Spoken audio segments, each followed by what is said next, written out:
Welcome to Baldhead Bible Podcast, making the Bible come to life, featuring the expositive story preaching of Dr. John Katzian. Gideon crouched there. He has this pitcher in his left hand and his shofar trumpet in his right hand, and he's crouching there. Now, it's called a shofar because basically it's a ram's horn. They would take dead rams and cut off the horns, and then they would blow on one end. It could do this huge, high-pitched noise and was often used in battle. Well, imagine Gideon there. It's dark. One hand, like I said, his left hand, he's holding a jar, a big pitcher with a lid on top. And in the other, he's got this horn. He's crouching there. And it's pitch black. You can't see a thing. And he's trying to keep his breathing under control. He's got 300 men at his command, and he's taken on a force of 135,000. Think about that. He's got 300 men total, taking on a force of 135,000. It says in Judges chapter 7 that the Midianites were so many, they couldn't count them. They were numerous like locusts, and it says that they couldn't count the men, and they couldn't even remotely count the camels. That's how many they had. Here Gideon is crouched at 10 p.m. in the dark with just 300 men, and all he's fighting with is a horn and a jar. Now Gideon looks around. He looked at the 100 men who were with him, and he thought, this is crazy. I wonder if he thought, this is crazy. But you know what? I've got to trust in God. I've got to trust Yahweh. He's the one who's brought me here, and he put his trumpet to his lips, and then, you know what's really interesting to me is, what would cause a guy who just months earlier was hiding in a wine press afraid of the Midianites? What would cause a guy to take on a massive army with such a small force when before he was scared to just thresh wheat? What would cause a guy that the writer of Judges essentially calls a chicken a coward to be bold enough to accomplish this great task? What would cause a guy to go from wimp to courageous? You know, it all comes down to a simple word, but it's a tough word. It's a tough word to live out, but it's one simple word, and that word is faith. As one writer puts it, here in the story of Gideon, God was looking for recruits for his faith, not his force. God was looking for recruits for God's faith, his faith, not God's force, not his force. He's looking for men and women who want to live by faith. And you know what? God is still looking for those special recruits today. Men and women, boys and girls who will say, I want to put my faith in Jesus. I want to put my faith in Yahweh. It all comes back to this wonderful idea of faith. Faith is a pretty big deal in Scripture. Abraham put his faith in Yahweh, and in Genesis 15:6 it says, and he believed the Lord, and it counted to him as righteousness. Abraham put his faith in God, and God said, I'm going to count that as righteousness. I'm going to give you my righteousness. I'm going to cover you just because you put your faith in me. Later on in the New Testament, Paul, trying to explain the gospel, he takes this faith of Abraham as a model of what the gospel means. And in Romans chapter 4, 1-6, it says, what then shall we say was gained by Abraham our forefather according to the flesh? For if Abraham is justified by works, he has something to boast about, but not before God. For what does the Scripture say? Abraham believed God, and it was counted to him as righteousness. Now to the one who works, his wages are not counted as a gift, but as his due. And to the one who does not work, but believes in him who justifies the ungodly, his faith, there's that word again, is counted as righteousness. Again, in Hebrews 11:6, Paul writes that without this thing called faith, it is impossible to please God.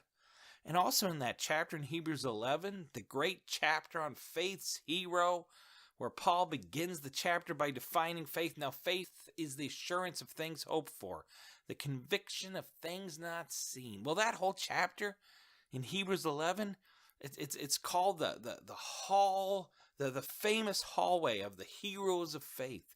Because in chapter 11, Paul talks about the various men and women from the Bible who exhibited faith. And they're like the hall of fame of what it means to live by faith. And you know what one of the busts in the great faith hall of fame is? It's Gideon.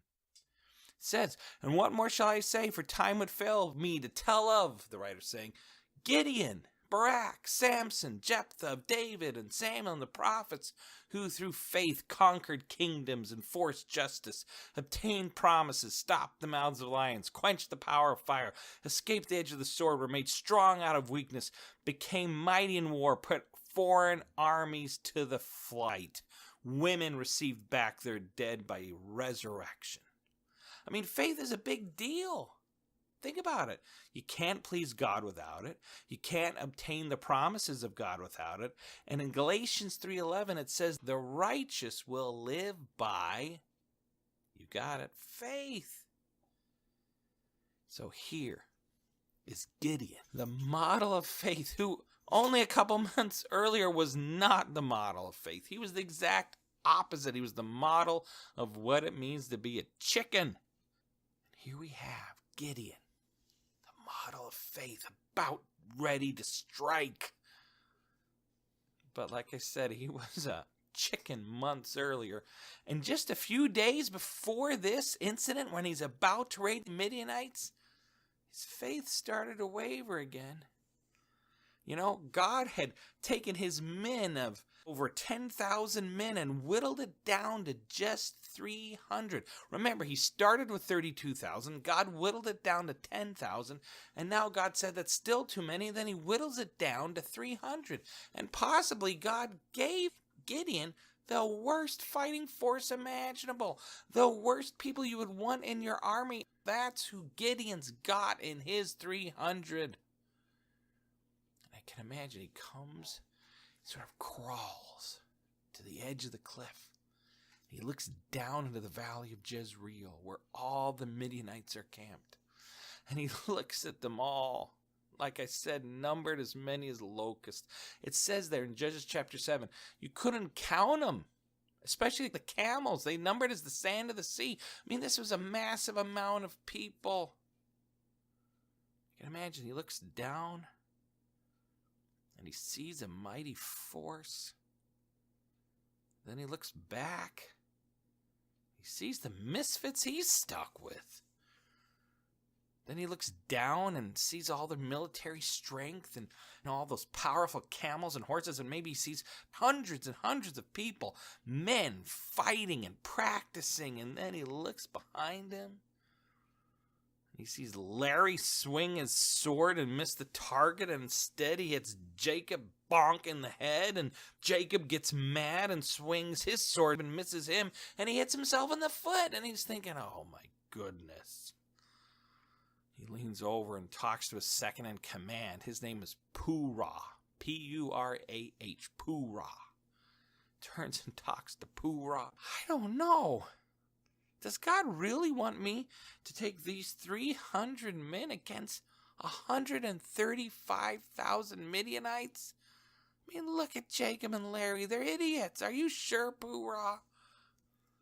I wonder if Purah's thinking, I don't know. I'm with you, Gideon, but God's called us to this. Let's do it. I don't know, but we've got to trust. And Gideon thinks, the angel of the Lord talked to me. I saw God himself. I've seen how he's provided. Remember that fleece that I wanted wet, and he made it wet, and the ground around it was dry. And then I said, make the fleece dry and the ground around it wet, and that sure happened. So that night, Gideon goes back to his tent. It's starting to get dark. Goes to sleep, puts his head down on his pillow. Then he has a dream. And it says there in Judges chapter 7 that same night the Lord comes to him. Probably felt like a dream, but it was God. It was Yahweh talking to him directly. In the middle of the night, it says, hey, I want you to get up and go down against the camp, for I have given it into your hand. But if you are afraid, it says in verse 10, Judges chapter 7, but if you are afraid to go down, and if you're afraid to go down by yourself, if you're afraid to go down to the camp by yourself, it says there in Judges chapter 7, verse 10, go down to the camp with Purah, your servant. I think it's interesting. God understands Gideon's fear. He says, hey, don't go alone. If you're that scared, take Purah with you. But he says in verse 11, when you go down there with Purah, you shall hear what they say. And then it says, after you hear it, your hands shall be strengthened to go down against the camp. So Gideon wakes up. And he's thinking, wow, God's encouraging me one last time here. God encouraged me through that fleece. God encouraged me by talking to me directly. God comes to me in the middle of the night and says, hey, go down, and I'm going to give you another encouragement that this battle is not insane. This is what I want you to do. I want you to take 300 men against 135,000. If you want more encouragement, go down tomorrow night with Purah, and I'm going to show you. So he gets up and he tells Purah, we've got to go down to the camp tonight. God's got something fantastic to show us. So Gideon, Purah, later on that night, they go down and they sneak up close. They come. I can imagine them climbing down the cliff a little bit, hiding behind a rock, coming down a little bit more of the valley, coming down, hiding behind another rock, hiding behind another hill. They come up and they sneak up very quietly, him and Purah, to the edge of the camp. And they look up and they see nothing. Maybe they see a tent. Maybe they see one of those millions of camels. But then all of a sudden, out of nowhere, it says 2 guards show up and begin to talk. I can imagine, they're tired of, it's probably late, maybe midnight, because that's when I would go down to the camp to really check them out. I want it pitch black dark.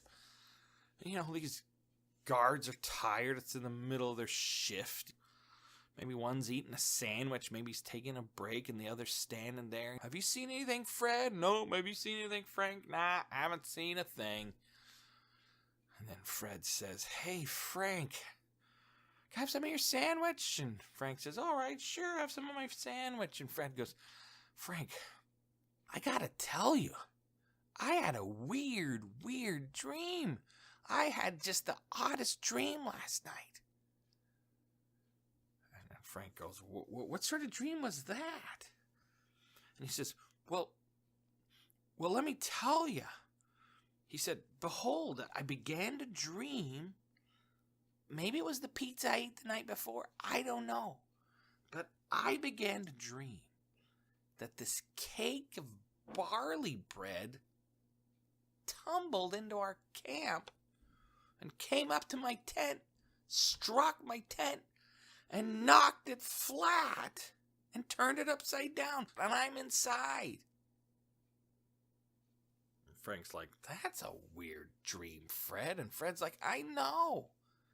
Frank's like, what is it again? And Fred's like, I dreamt I was in my tent and this cake of barley bread, imagine sort of like a rice cake or something like that, started to roll down the side there and it came into our camp, hit my tent, and knocked it flat. And Frank goes, oh, no, Fred. You know what this means. Fred goes, no. I don't know. What do you think it means? And And it says there in Judges chapter 7, verse 14, this is no other than the sword of Gideon, the son of Joash, a man of Israel. God has given into his hand Midian and all the camp. Fred looks at Frank, and Frank looks at Fred. And I wonder if at that point they started laughing. Ha, no, it couldn't be that. Could it? No. There's no way. Oh, come on, let's go on our rounds. Come on, Fred. Yeah, can't be that, Frank. Ooh. They're a little scared. See, barley bread back then was food that was eaten by poor people. It was not eaten by anybody who had money or power. You ate it like scraps. It was like the ramen noodle of its day. You don't eat barley bread unless you have to. Well, here this poor barley bread represented in the mind of the Midianites Israel, because they were oppressed by the Midianites. They were nothing. They were poor. Here this poor barley bread rolls in and totally knocks out the camp of the Midianites. And it's interesting to me that those two men, I think probably prompted by God, used the very name of Gideon. Gideon was becoming well known. The name of Gideon had begun to spread out from the camp, and the Midianites had heard about this guy named Gideon who was putting together an army, and maybe they were beginning to laugh, but then they heard this dream, and this guy thought about this dream, and he's like, this is bad. This is Gideon overcoming our camp. And like I said, maybe they laughed about it. I don't know. And maybe they were like, oh, it's okay. And went a little nervous now. And oh, let's just keep it to ourselves. It'll be fine. We've got 135,000 men, and all those camels, they got nobody. But you know what? Gideon and Purah, they probably turned to each other and, yes, they high-fived each other quietly. Because you can't high-five each other, loud, because otherwise they'd hear you and you're trying to sneak up on them. And they started to high-five. Yes, yes. That was so encouraging. That was so exciting. That was the boost they needed. And Gideon's like, we can do this. Those men mentioned my name. They didn't even know I was here. Those men had a direct dream, and this had to be from God. And I can imagine Gideon and Purah climb back up to the top of the mountain there overlooking the valley of Jezreel, and they are so excited. Yes, we can do this. I think it's encouraging that this story, because God knows when our faith needs to be strengthened. He'll send people around at the right time to encourage you. He'll send that money just when you need it. And though it doesn't fix everything, I'm going in the right path because of these little statements of encouragement. And I just got to keep living by faith. I just got to keep pushing on. That's what church is about. It's a big injection of encouragement just when you need it. And this is what Gideon needed. And he is a renewed man. He's confident in his faith. So he hops up on that rock the next day, early morning, and he gathers his 300 men.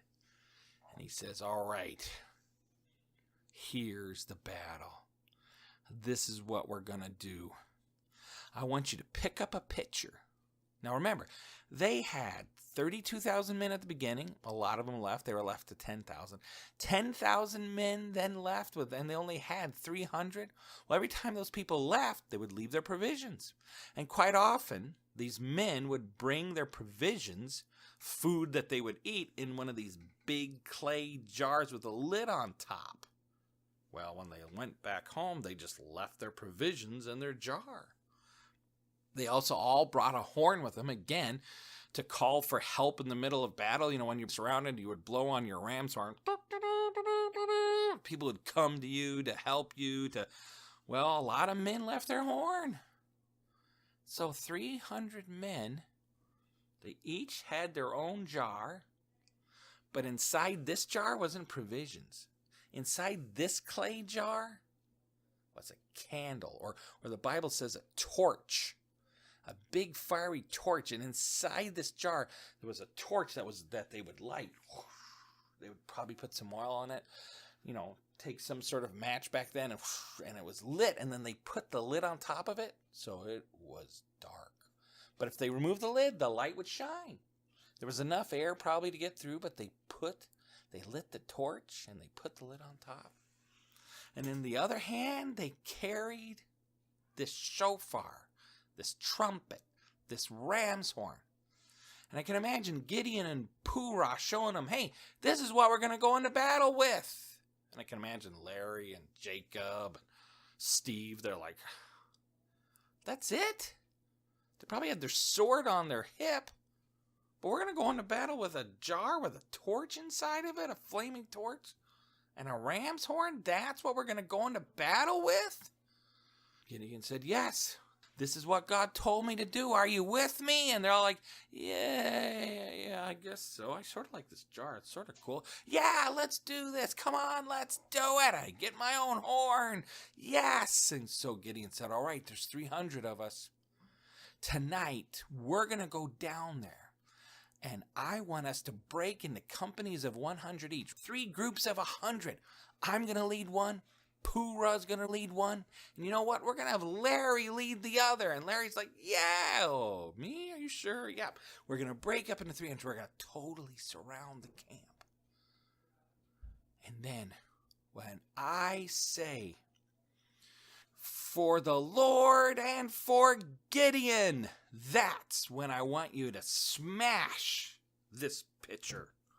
And I then want you to blow on the trumpet. And that's when we will see how the Lord delivers the Midianites into our hands. And again, what are we supposed to do, guys? And there he's like, smash our jars, blow our trumpets when you say something about Gideon. No. Listen to me, Gideon says again. I want you to blow your trumpet and then smash the jars when I shout for the Lord and for Gideon. And remember, when I blow my trumpet, I want everybody else to blow their trumpet. When I smash my jar, I want everybody else to smash their jar. And I'm going to yell out for the Lord and for Gideon. And I want you guys all yell out for the Lord and for Gideon. Do you get it? Yes. Yes, says Larry. We blow our trumpet. We smash our jars. And the light flies out everywhere. And then we shout out for the Lord and for Gideon. Yes, that is what I want you to do. We can do this. Yes. Gotta practice on our trumpets. They're blowing away. Well, that night, it says, they went down there at the beginning of the middle watch, which is around 10 p.m. Now, it's interesting, by showing up at 10 p.m., that's when the guards were changing shifts. Some guards were leaving, some guards were coming on. In Gideon's day, the first watch was from 6 p.m. as guards to 10 p.m. The middle watch, which is where Gideon's showing up, was from 10 p.m. to 2 a.m. That would be a tough watch, I think. And then the morning watch started at 2 a.m. and went all the way to 6 a.m. And they would shift guards in between these moments. Well, this is when Gideon and his 300 men, they show up at 10 p.m. just at the beginning of the middle watch. And he says, all right, Purah, send your men around there. They go around that side to the right. They start to go around the whole camp. Then he says, all right, Larry, take your men. And they go to the left and they go all around the camp. And as they totally go around the camp, Gideon looks around. And when he finally sees Larry meet up with Purah, he realizes that the camp is encircled. And it says that Gideon then takes the men. He's proud of each one of them. And then Gideon, in the middle of the night at 10 p.m., he says, this is it. This is what God's called me to. This is faith's great victory. And Gideon stands up and he puts the trumpets to his lips and he blows. Now imagine. It's dark. It's the middle of the night. And out of nowhere, you hear and then you hear 300 of those. I mean, that would freak you out.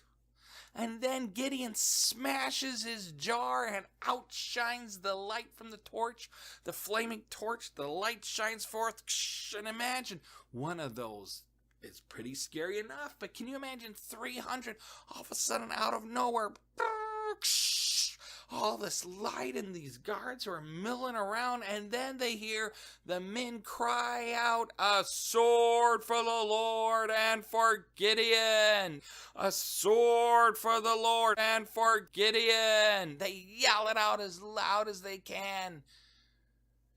Now remember, it's dark. They're not expecting this at all, the Midianites. And when they see the light and they hear the sound and they hear these men yelling, it says that the Midianites, they looked around and it says they cried out and fled. And it says that the men of the Midianites, they were so afraid that they began to fight themselves. It says every man's sword against his comrade and against all the army. The men who are the guards who are coming on, all of a sudden hear this. The guards who are leaving, all of a sudden see all this, and they're like, what is that? Who's that coming towards me? And they start fighting because they think all of a sudden the Israelites have showed up, and they think, is that an Israelite? No, it's a guard, but they don't know that, and I've killed somebody. And they start fighting. Basically, the Israelites didn't have to do anything. The Midianites were so freaked out, so afraid, that they just began to kill themselves. But you know what the secret is? You know what the greatest reason they won? It's found in Judges chapter 7, verse 22. It says this: the Lord, or Yahweh, set every man's sword against his comrade and against all the army. Yes, it freaked them out. Yes, the light must have been pretty bright in the middle of the night. Yes, that sound would scare you to death. And yes, all those men yelling, but ultimately, the Lord began to put in their minds that the army of the Israelites was massive. The Lord put it in their minds that, hey, this man in front of him was probably an Israelite when he's killing his own comrade. It was Yahweh who set every man's sword against him. It wasn't the brilliance of Gideon. It wasn't the brilliance of the Israelites. It was the Lord who did it on behalf of his people. It says the Midianites were scattered far, and Gideon and his men wiped them all out that day and pushed them out of the country. And a great victory was won by Gideon and his 300 men. But ultimately, the hero of the story is who? Yahweh. The hero of the story is the Lord God Almighty. And that God is still powerful today. And that God still stands before you and says, you can have a chance to follow me. And it all starts with faith. And it all starts with putting that faith, putting your trust in my Son, Jesus Christ. If you're willing to take that step of faith, put your trust in him,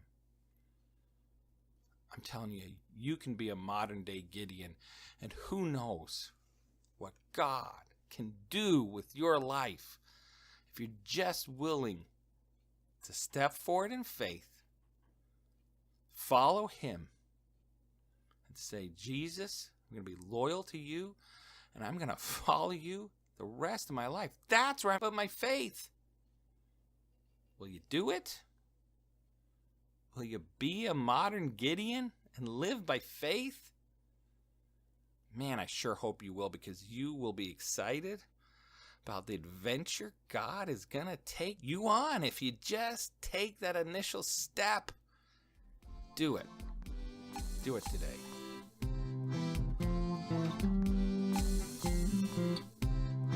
Baldhead Bible Podcast is created by Dr. John Katzian. Music composed and performed by Elijah Katzian. Edited by Lincoln Katzian. If you would like to listen to more Baldhead Bible Podcast, please subscribe. New episodes added every week.